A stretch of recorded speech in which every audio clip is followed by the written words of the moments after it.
Notre paracha de Shelach Lecha, un Rashi un peu étonnant, une paracha plus qu'étonnante, et on a le mérite d'avoir les explications dans le Vart Malchut du Rabbi sur ces gens qui étaient extraordinaires en fait. Pourquoi extraordinaires? Parce qu'ils ont une émouna, c'est ce qu'on appelle, ces gens qu'on appelle les Meraglim, ils ont une confiance en Dieu à toute épreuve. Est-ce qu'ils ont joué leur rôle? Est-ce qu'ils ont joué la mission jusqu'au bout? Comme on l'aurait espéré, on sait le résultat. Mais qui étaient ces gens-là? Qui étaient ces gens qui sont partis et qui ont exploré? En fait, il n'y a pas marqué le terme explorer, il y a marqué Shelach Lecha Anashim Vayaturu et Eretz Kenan. Que veut dire le mot de Vayaturu? La Shon Tayar, qui veut dire du tourisme. Ils ont fait du tourisme, ces gens-là.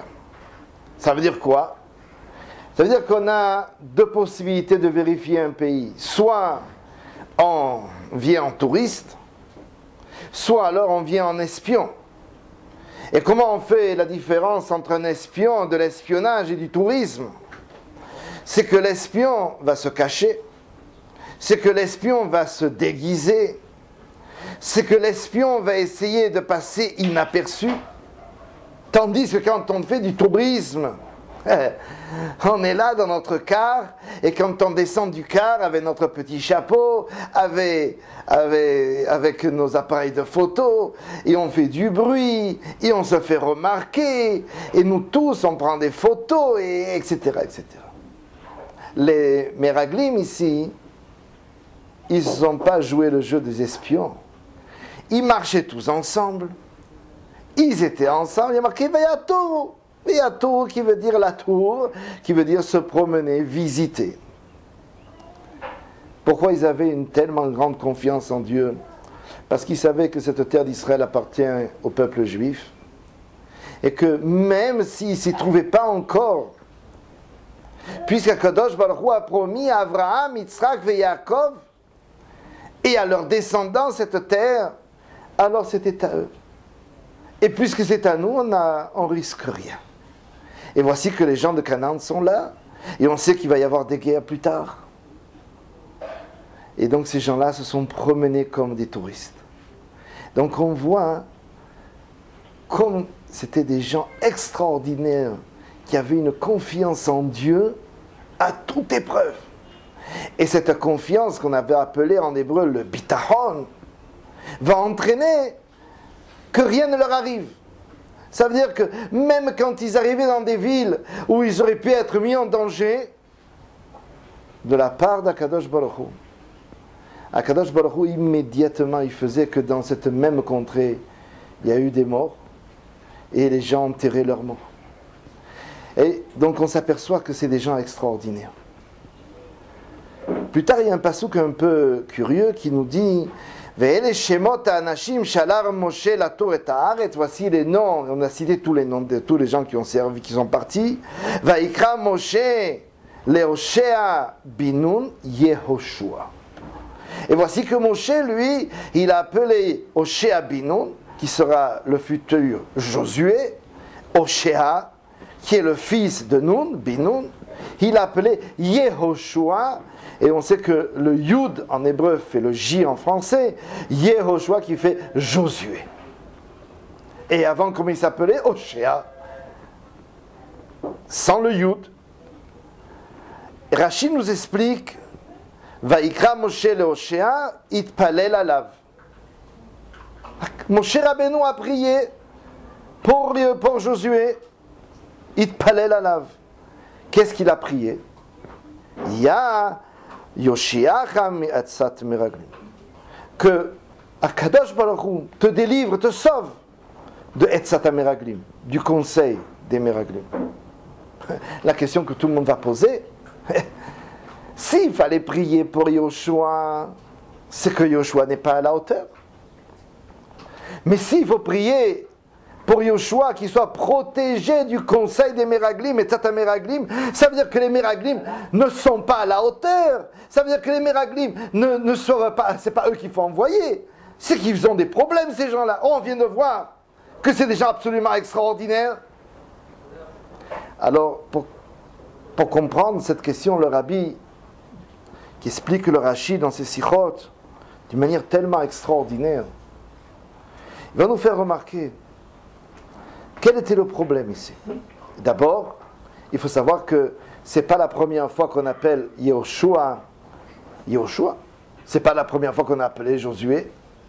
Dans la paracha précédente, presque à la fin de Parashat Be'alotecha, dans la paracha précédente, qu'est-ce qu'on a vu?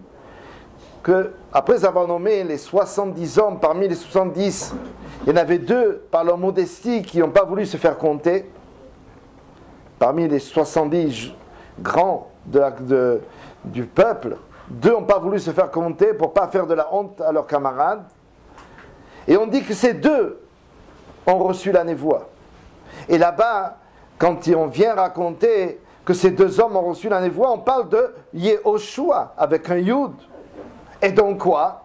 Si on l'a appelé Yehoshua, c'est qu'on savait que c'était Yehoshua. Pourquoi on nous dit ici qu'on lui a rajouté un Yud?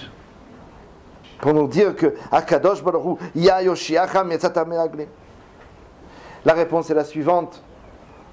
Ça serait intéressant de lire bien sûr toute la sikha entière, mais peut-être en un mot. En fait, on ne parle pas de la faute des Meraglim, on parle de Etzat Meraglim. Les Meraglim ne vont pas fauter ici, on ne parle pas de leur faute.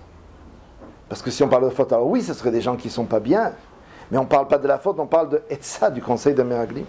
Ça veut dire que les Meraglim, dans leur Kedusha, qu'est-ce qu'ils voulaient surtout? C'est rester dans le désert. Pourquoi faire? Pas pour ne pas faire la volonté de Dieu, ils veulent faire la volonté de Dieu jusqu'au bout. Mais eux, ce qu'ils veulent, c'est surtout étudier la Torah.